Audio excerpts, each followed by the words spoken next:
Why, hello everybody, it is me, Salad Fruit. Hi, how you doing, friends?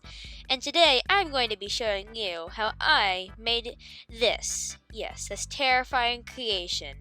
For those of you who don't know what this is, well, let me tell you folks, this is a character from Salad Fingers. His name is Dr. Papanak, and today I'm going to be showing you how I made him into a real-life puppet. So let's just jump right into it. But first, we'll need a materials list. Insert cheap Salad Fingers related transition. You will need skin-colored felt, black felt, blue felt, white felt, black, brown, and red paint plus paintbrush, cardboard, and a box cutter. Needle and thread, scissors, paper clips, dark brown and light brown felt, some very fancy polymorph plastic, and last but not least, hot glue gun and glue. So let's begin. So first, you're going to need to take a piece of chalk. I just prefer to use a piece of chalk that's been hot glued to a pencil. I don't know why I made this, just to get the basic outline of your head. Then you can just start cutting the outline of the head with your scissors, until you have this nice little head shape. Then comes the fun part. Take your needle and thread and just start sewing. This took me 4 hours. 4 hours of my life I spent sewing on this thing. After you're done sewing, get out your blue felt. Then start using your chalk to map out where you'd like the body to be. Then cut it out. After you're done with that, start arranging where you think you would like the head to be. Trim the head up if you need to. Then we start sewing again. After you're done sewing the body, turn it inside out. Then you're going to want to bring out your hot glue gun and start positioning the head where you would like it. Also, sorry about the bad shot here. I totally forgot I was filming when I was doing the hot glue bits. Then just stick your head right on the body. Then flip it over and do the exact same thing over. Now bring back your blue felt and get started on making the arms. After you successfully crafted your arms, start sewing again. After you've sewn your arms, hot glue them on. You'll notice here that I used the needle and thread again. This is because the original design for the puppet had the arms sewn on and I wanted it to look as authentic as possible, so I had to go back and re-sew them.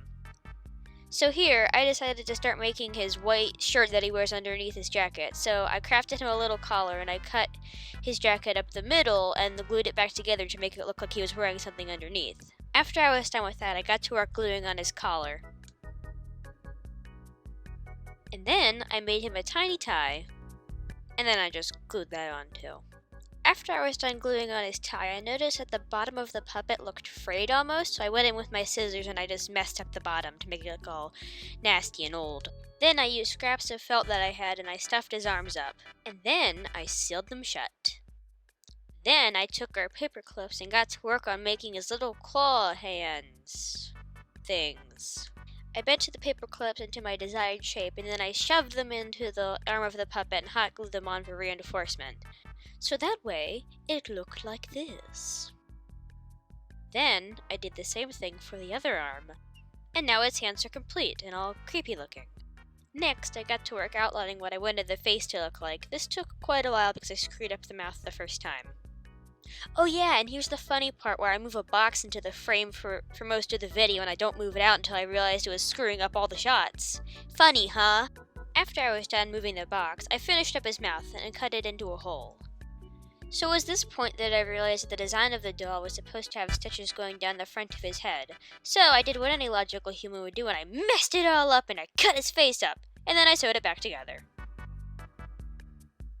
After I was done maiming him, I got to work cutting out the eyes. After I had cut out the eyes, I got a little bit of black felt and I cut it up into a square that would fit in the eyes. Then I turned it inside out and hot glued it onto the inside of the doll. So that way, when I would flip it around, it would look like his eyes were completely black. Then I got to work on making his little headpiece thingy. Sorry, I don't know what it's actually called, but I got to work making it. I did this by cutting out a little piece of brown felt and then cutting out a circle of more brown felt and then adding a little bit of blue felt to make the mirror. And then I cut out some hair from and glued it onto his head.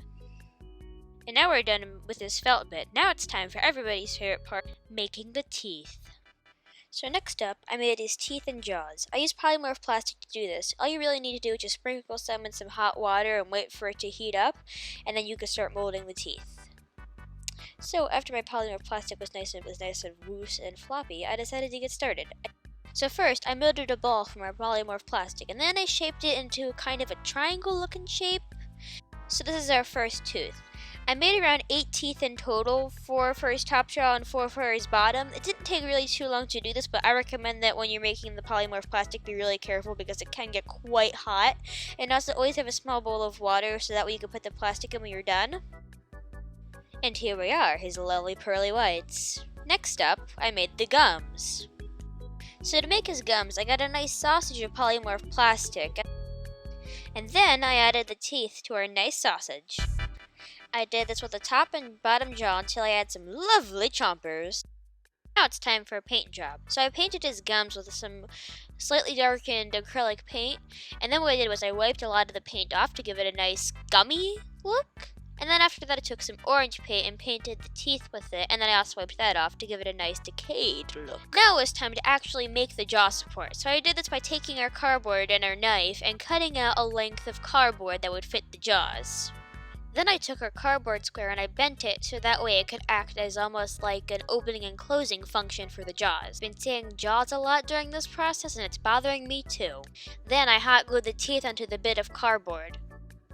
After that, I cut out a little piece of black felt for the piece of cardboard holding together the jaws. The reason I did this is because the original design just had pure blackness where the jaws were in the open hole in the face, and I wanted it to look as authentic as possible to the original design.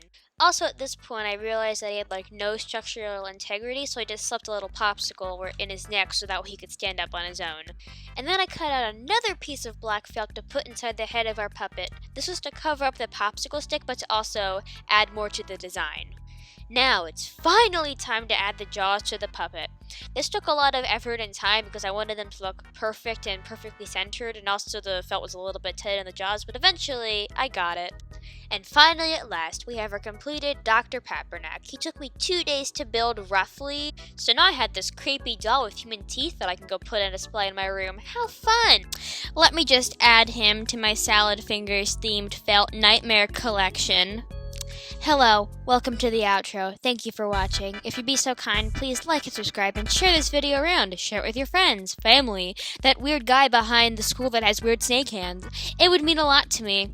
If you want to see more of how I make my disgusting looking felt creations, just comment below or leave a like. I'm actually planning on remaking this gross thing. I'm sorry, Hubert, but it's true. I'm planning on making Real Boy Hubert come out at some point with my new techniques. I made him around a year ago, and I wanted to hear your opinions on whether or not I should remake him. Anyway, thank you again, and stay tuned for more.